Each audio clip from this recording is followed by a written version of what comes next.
Comme beaucoup d'entre vous, j'ai vu hier Marine Le Pen à la télévision. Évidemment, elle paraît moins inconsciente de la situation réelle de notre pays que les autres personnalités politiques. Et les mesures qu'elle propose vont dans un meilleur sens et témoignent de plus de réalisme que les leurs. Pourtant, une insatisfaction demeure. Même elle, même le Front National ont été gagnés. Est-ce prudence, est-ce fatalisme ou bien stratégie électorale, par l'illusion qui préside à toutes les analyses de l'état de la France et d'ailleurs des diverses nations européennes depuis 40 ans.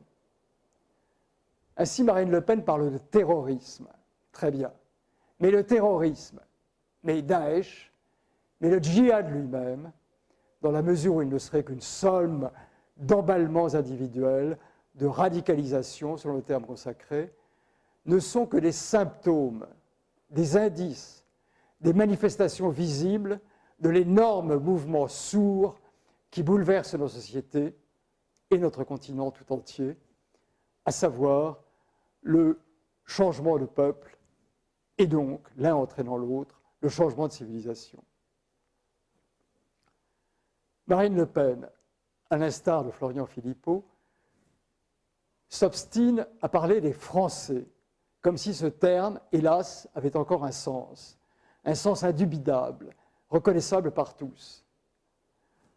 On a bien vu sa gêne quand il lui a été opposé, non sans défi, et comme un des très nombreux pièges qui lui sont tendus en permanence sur le plateau de télévision, que les 2/3 des terroristes étaient français. Tant que cet écrou-là, les Français, n'aura pas sauté, tant que ce verrou-là fermera la porte à tout débat véritable, nous continuerons à vivre comme des autruches et à refuser l'évidence de la conquête. Les Français s'obstinent à appeler Français des gens qui ne le sont pas, non pas à cause d'une quelconque origine, mais parce qu'ils ne veulent pas l'être, parce qu'ils renient de tout leur être cette qualité-là, parce qu'ils se réclament expressément d'autres appartenances 1000 fois plus importantes pour eux, et parce que souvent, ils détestent la France et veulent sa perte ou son asservissement, sa conquête par eux, par les leurs. Et tant que cette absurde convention de langage demeurera, nous errons dans les limbes. On m'interroge sans cesse sur les personnes qui seraient concernées par la remigration. Les premières de celles-ci, et peut-être les seules, ce sont celles qui se désignent pour elles de leur propre chef, en reniant publiquement, que ce soit en parole, ou bien par leur attitude, par leur comportement, par leur costume, leur qualité de Français.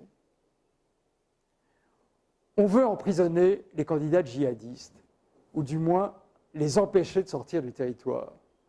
Or, ce n'est pas les empêcher de sortir qu'il faut, c'est les empêcher de rentrer une fois qu'ils sont sortis. Mieux vaut toujours un ennemi extérieur qu'un ennemi dans la place. Il ne s'agit pas, bien sûr, de ne pas combattre les adversaires de l'Occident, il s'agit de lutter contre eux, chez eux ou dans leur monde, plutôt que chez nous et dans le nôtre.